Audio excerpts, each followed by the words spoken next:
तो हेलो दोस्तों, कैसे हो आप सब। उम्मीद करता हूँ बहुत अच्छे होंगे और अपनी स्टडी को बहुत अच्छे से कंटिन्यू भी कर रहे होंगे।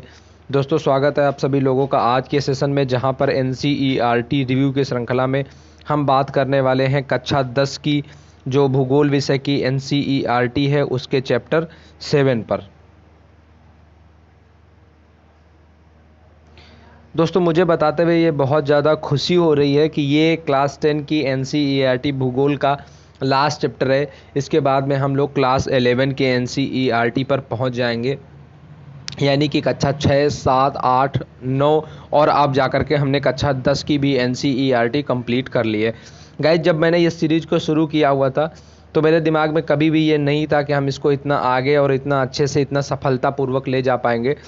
लेकिन पूरे जितना भी यूट्यूब सेशंस रहे हैं उनकी हिस्ट्री में इस तरीके से कंटिन्यू करने वाला मुझे लग रहा है कि मैं पहला ऐसा शख्स हूँ जिसने इतना जो कंसिस्टेंसी के साथ में चैप्टर वाइज तरीके से NCERT को ख़त्म कराया है।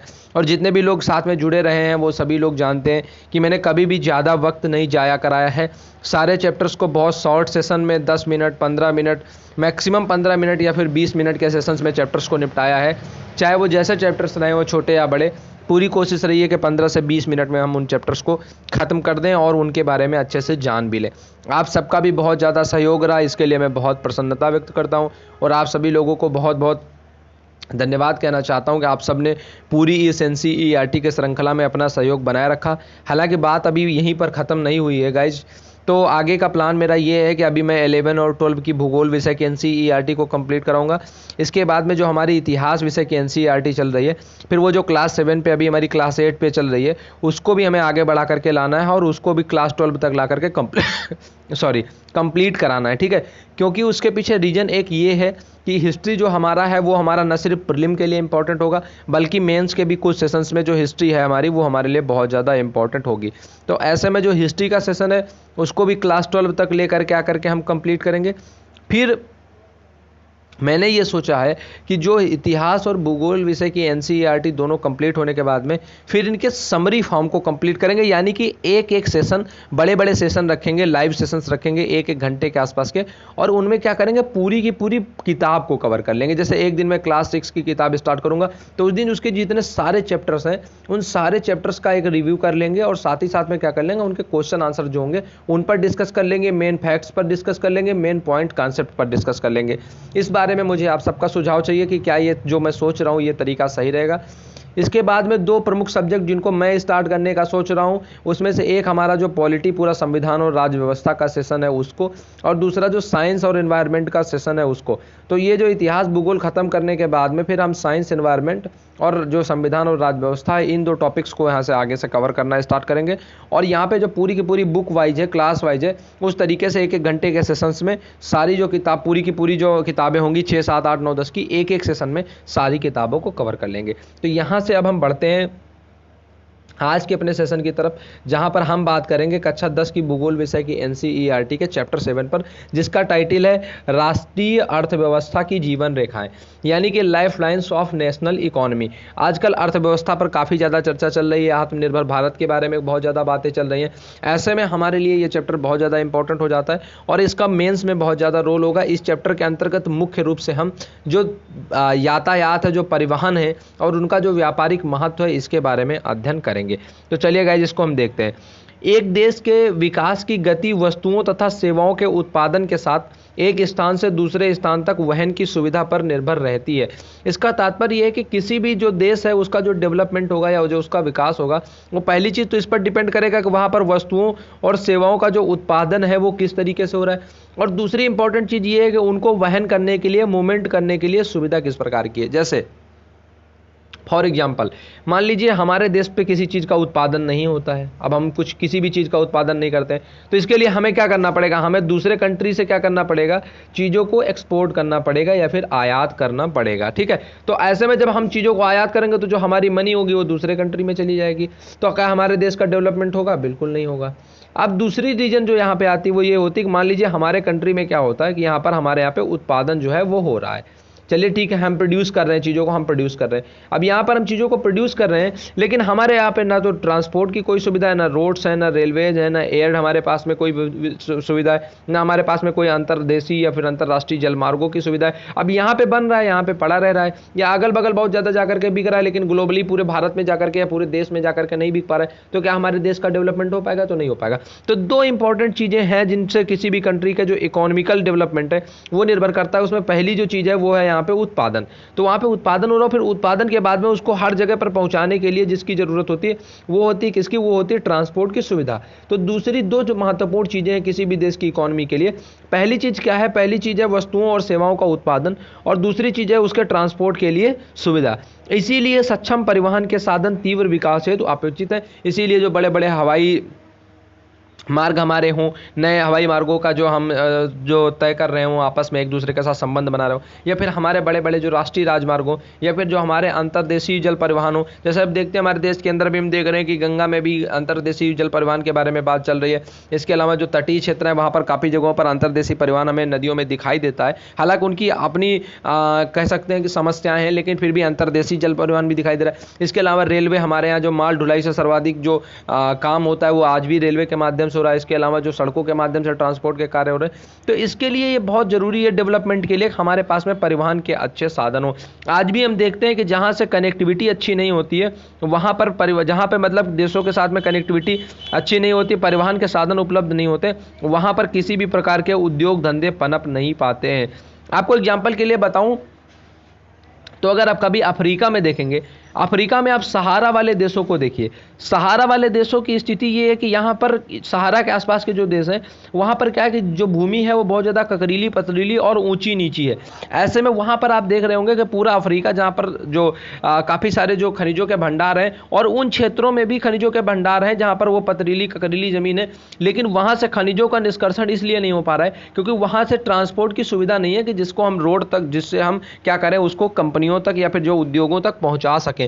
ऐसे में वो चीज़ अगर उद्योगों तक हम पहुंचाने की कोशिश करेंगे तो बहुत ज़्यादा कॉस्टली हो जाएगी, और वहाँ पर ना तो पानी की सुविधा है, ना ही किसी प्रकार के ट्रांसपोर्ट की सुविधा है। तो इन दोनों सुविधाओं के अभाव में वहाँ किसी प्रकार के खनिज का निष्कर्षण नहीं होता है। तो ये चीज़ डिपेंड करती है बहुत ज़्यादा इसके ऊपर कि ट्रांसपोर्ट की वहाँ पर सिचुएशन कैसी है। वस्तुओं तथा सेवाओं को लाना ले जाना पृथ्वी के 3 महत्वपूर्ण क्षेत्रों पर किया जाता है। पहला है जिसमें हमारा स्थल, दूसरा हमारा है जल, तथा तीसरा है वायु। यानी कि हमारा जो स्थल परिवहन है, इसके अलावा जल परिवहन और वायु परिवहन है। इन्हीं के आधार पर परिवहन को स्थल, जल व वायु परिवहन में वर्गीकृत किया जा सकता है। आगे बात करते हैं तो हम बहुत समय तक व्यापार तथा परिवहन सुविधा एक सीमित क्षेत्र तक ही थी। विज्ञान तथा प्रौद्योगिकी के विकास के साथ में जो व्यापार और परिवहन का प्रभाव क्षेत्र है इसमें काफ़ी ज़्यादा वृद्धि हुई है। सक्षम एवं तीव्र गति वाले परिवहन से आज संसार जो है ये एक बड़े गांव में परिवर्तित हो गया। यानी कि जो सारी दुनिया है कहें तो एक दूसरे के बहुत निकट आ गई है। इसका तात्पर्य ये है कि संचार के साधन जो है वो बहुत ज़्यादा बढ़ गए हैं। अब हम कहीं पर भी बड़ी आसानी से और बहुत जल्दी से आ जा सकते हैं। परिवहन का यह विकास संचार साधनों के विकास की सहायता से ही संभव हो सका। इसीलिए परिवहन, संचार व व्यापार एक दूसरे के पूरक हैं। देखिए अब 3 यहाँ पे हमको चीज़ें मिल गई हैं। पहली हमारी परिवहन, दूसरी हमारी संचार, और तीसरी हमारा व्यापार। व्यापार माने हमारा के ट्रेड, संचार माने हमारा कि कम्युनिकेशन, और परिवहन यानी कि हमारा ट्रांसपोर्टेशन। तो ट्रांसपोर्टेशन, कम्युनिकेशन और जो हमारा ट्रेड है, इन तीनों एक दूसरे के क्या है? पूरक है। देखिए जहाँ पर परिवहन की सुविधा अच्छी होगी, संचार के थ्रू क्या होगा? परिवहन की सुविधा अच्छी होगी, परिवहन की सुविधा से व्यापार होगा, व्यापार की सुविधा से संचार होगा, संचार के लिए फिर से परिवहन होगा। तो परिवहन, संचार और व्यापार ये तीनों एक दूसरे के पूरक हैं।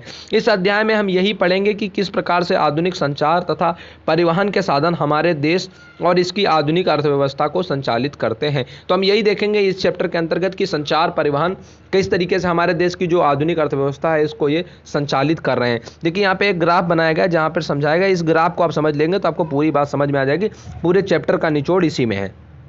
देखिए परिवहन के साधन 3 है, सबको मालूम है, जल का है, स्थल का है और वायु का है। अब स्थल परिवहन में 3 प्रकार के परिवहन है। पहला है सड़क परिवहन, दूसरा है रेल परिवहन और तीसरा है पाइपलाइन परिवहन। ये तीनों परिवहन किसके अंतर्गत आते हैं? स्थल के अंतर्गत आते हैं। पाइपलाइन परिवहन में जानते हैं क्या होता है? जैसे कि आपने देखा होगा बॉम्बे हाई से लेकर के अब नरोरा तक क्या है, एक तेल पाइपलाइन पड़ी हुई है, इसके थ्रू तेल आता है। गुवाहाटी में पता चला तेल निकलता है और वहाँ से पाइपलाइन पड़ी हुई है, यहाँ पर आकर के तेल शोधन शालाओं में क्या होता है? तेल का शोधन किया जाता है और फिर यहाँ से तेल बिकने के लिए निकल जाता है, या फिर तेल मार्केट में जो है मार्केटिंग के लिए निकल निकल जाता है। तो अब आप बताइए कि जो पाइपलाइन के थ्रू आ रहा है तो ये भी एक ट्रांसपोर्ट ही है। गैस जो आ रही है पूरी की पूरी, इस गैस जैसे यहाँ पे गैस का मान लीजिए गैस पंप है जहाँ पर आकर के हम गाड़ियों में अपनी गैस भराते हैं। अब ये जो गैस आती है कहाँ से आती है, ये पाइप के थ्रू आती है। तो ये जो व्यापार संबंधी हमारा ये जो सेवा है ये किसके थ्रू आ रही है, तो ये पाइपलाइन के थ्रू आ रही है। तो ये एक प्रकार का क्या है, ये भी एक प्रकार का परिवहन ही है। तो स्थल में 3 परिवहन है, सड़क सभी को मालूम है, रेल सभी को मालूम है, तीसरा परिवहन है पाइपलाइन परिवहन। जल में 2 प्रकार के परिवहन है, एक है आंतरिक जल परिवहन, दूसरा है समुद्री जल परिवहन। आंतरिक जल परिवहन जिसको इंटर स्टेट कहें या फिर हम कहें कि जो देश के भीतर हमारे जो इंटर कंट्री में हमारे हो रहा है वो, और समुद्री परिवहन जो खुले समुद्र में परिवहन हो रहे हैं वो। वायु में 2 प्रकार के परिवहन है, एक घरेलू विमान सेवा है, एक अंतरराष्ट्रीय विमान सेवा है। घरेलू में 2 प्रकार की विमान सेवा है, एक सार्वजनिक प्राधिकरण है, दूसरा निजी विमान सेवा है। ठीक है, तो यानी कि एक गवर्नमेंट ऑर्गेनाइजेशन है जैसे हमारा एयर इंडिया, बाकी जैसा कि हमारा इंडिगो और बाकी सारी ये हमारी निजी विमान सेवाएं, और अंतर्राष्ट्रीय दूसरी अंतर्राष्ट्रीय विमान सेवा। तो ये परिवहन के साधन है। परिवहन, संचार और व्यापार, ये 3 चीजें हैं जो एक दूसरे की पूरक है। आइए अब आगे हम देखना स्टार्ट करते हैं। सबसे पहले हम बात करेंगे परिवहन में स्थल परिवहन के बारे में। तो भारत में सड़कों का जो सर्वाधिक जाल है वो दुनिया के जो तमाम सारे देश है जिनमें जो सड़कों का बड़ा जाल बिछा हुआ है। भारत में करीब करीब 56 लाख किलोमीटर की सड़कें बनी हुई हैं। तो भारत में एक विस्तृत जो सड़क मार्ग है, अभी मैं आपको यहाँ पे दिखाता हूँ, एक मैप बना हुआ है।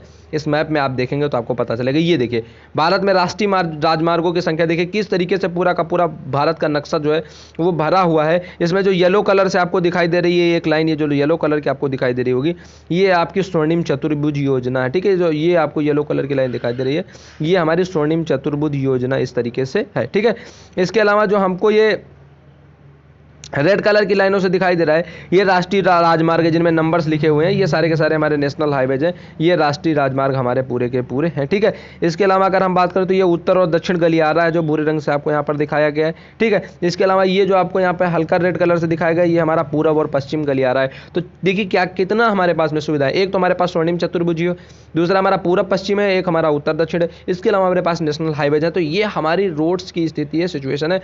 56 लाख किलोमीटर से ज़्यादा भी जो हमारे पास में सड़कों की व्यवस्था है वो है, और धीरे धीरे हमारे जो सड़क परिवहन है इसकी और बहुत ज़्यादा मजबूत होते जा रहा है। स्पेशली अगर आप एनडीए गवर्नमेंट में देखेंगे, इस सरकार में पूरा का पूरा जितना इनका कार्यकाल रहा है, इसमें जो हमारे नितिन गडकरी जी हैं जो हमारे परिवहन मंत्री हैं, राष्ट्रीय राजमार्ग मंत्रालय के मंत्री हैं, उन्होंने काफ़ी अच्छा काम किया है इस क्षेत्र में।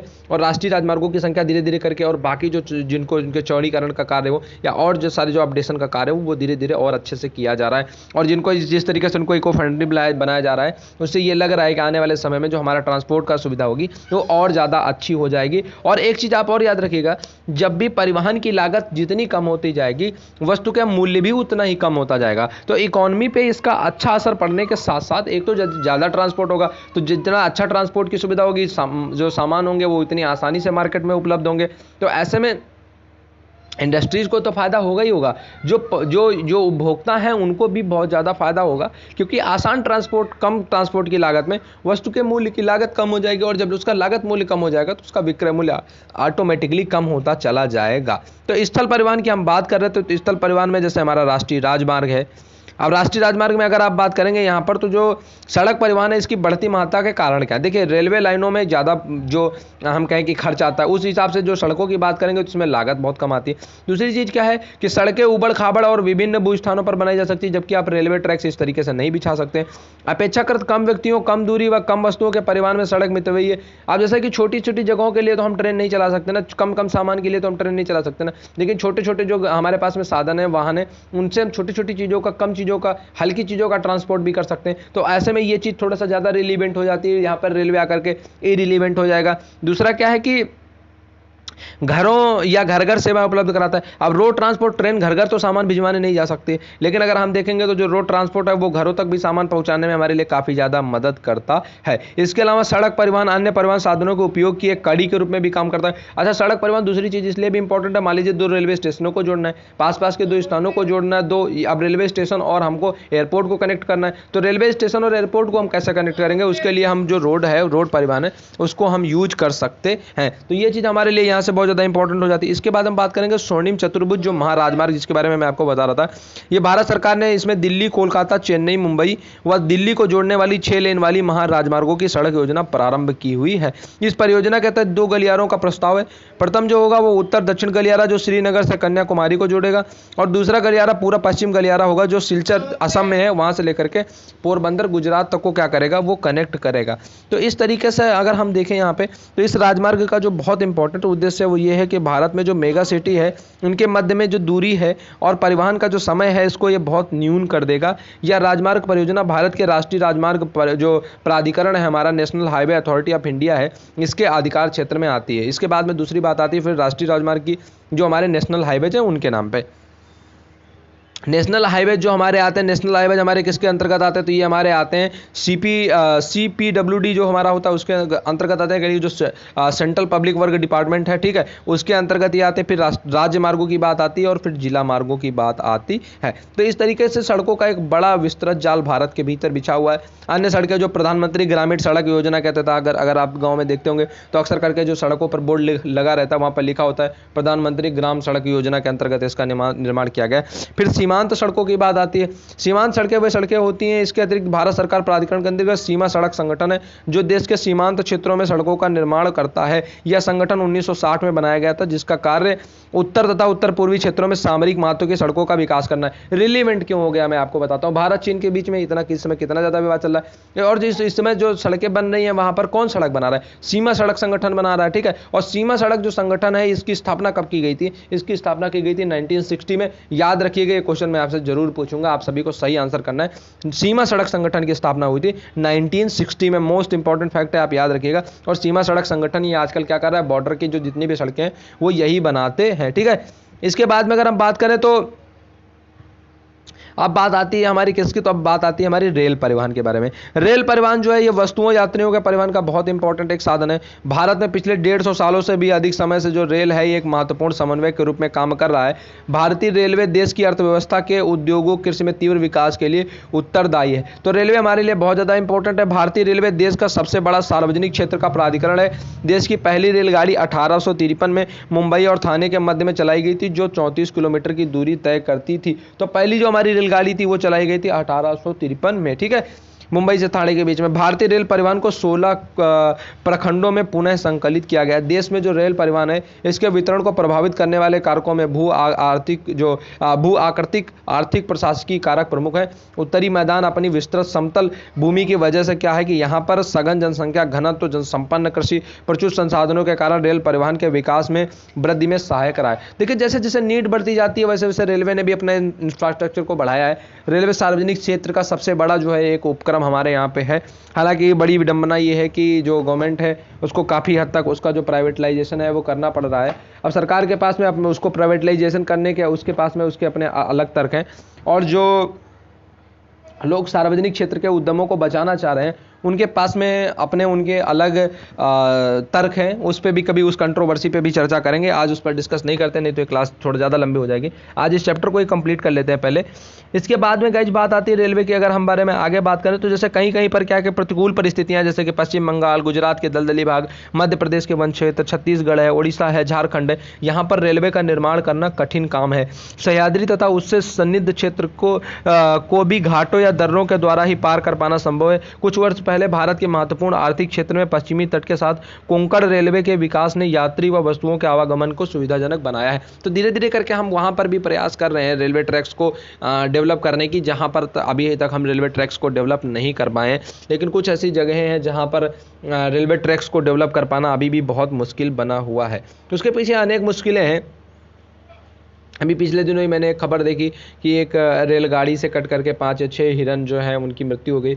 उसमें से एक मादा हिरन थी जिसने उसी कटने के ड्यूरेशन में ही एक छोटे शिशु को जन्म दिया हुआ था, छोटे हिरन को जन्म दिया हुआ था।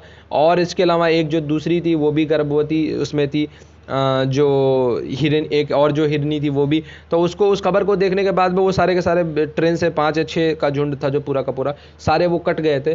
तो उस खबर को देखने के बाद में काफ़ी ज़्यादा मन बहुत ज़्यादा दुखी हुआ। तो ऐसे में जो वनों के क्षेत्र वन क्षेत्रों में रेलवे ट्रैक्स को बिछाना कई लिहाज से खतरनाक है। न सिर्फ हमारे लिए इसी लिहाज से नहीं है कि वहाँ पर जो रेलवे ट्रैक्स हैं उनको बिछाना मुश्किल है, बल्कि वहाँ की जो सिचुएशंस हैं अगर आप वो देखें, और वहाँ पे फिर जो पशुओं के लिए, उनके जीवन के लिए जो संकट उत्पन्न होगा, वो भी एक महत्वपूर्ण चीज़ है जिसे हमें ध्यान में रखना होता है। अब बात करेंगे हम पाइपलाइन के बारे में, तो भारतीय जो परिवहन है मानचित्र पर पाइपलाइन एक नया परिवहन का साधन है। पाइपलाइन अभी एक नया तरीका है। आइए मैं आपको पाइपलाइन दिखाता हूँ। यहाँ पे ये तो रेल मार्ग की पहले बात हो गई। ये देखिए रेल मार्ग यहाँ पर जो है इस तरीके से हमारे यहाँ पे रेलवे का जाल फैला हुआ है। तो अगर आप गौर से देखेंगे तो पूरा मैप भी अगर आप देख लीजिए, यहाँ पे देखिए, तो कोई ऐसी सिचुएशन नहीं लग रही है कि कहीं पे हमें लगे ऊपर जम्मू, अगर हम जम्मू और कश्मीर के हिस्से को छोड़ दें तो बाकी पूरे भारत में इतना बड़ा गैप कहीं पर हमें नहीं दिखाई दे रहा कि जहाँ पर रेलवे की सुविधा उपलब्ध ना हो। तो बड़ी बड़ी जगहों तक रेलवे की सुविधा लगभग हर हिस्से में उपलब्ध है।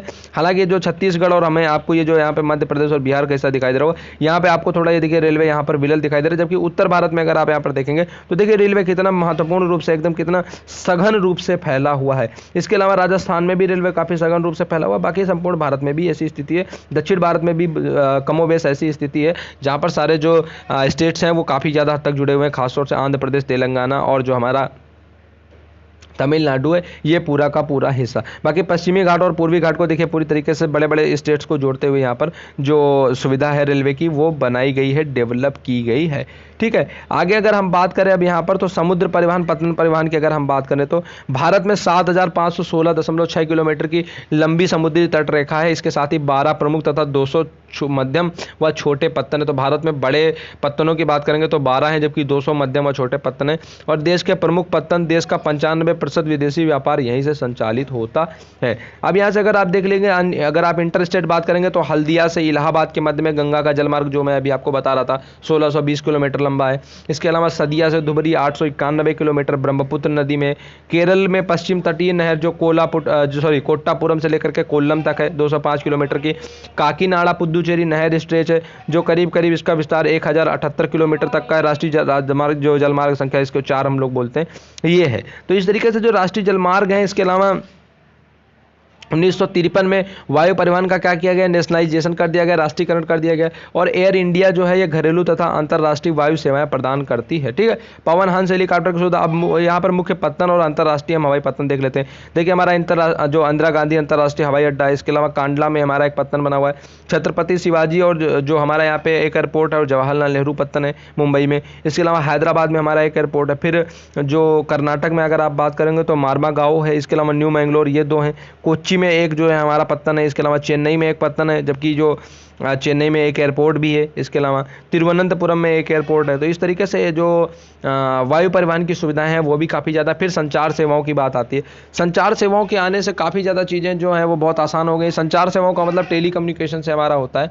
इसमें क्या होता है कि हम आसानी से किसी भी तक संदेश से लेकर के सारी चीज़ें भेज सकते हैं। अब तो ये चीज़ इतनी ज़्यादा हो गई है कि अब तो मोबाइल फ़ोन्स के बाद में सारी चीज़ें 5G की भी बात चल रही है। तो आगे आते आते धीरे धीरे करके काफ़ी सारी जो चीज़ें हैं ये भी बहुत ज़्यादा रिलेवेंट और आसान हमारे लिए जीवन को करने वाली हो गई हैं।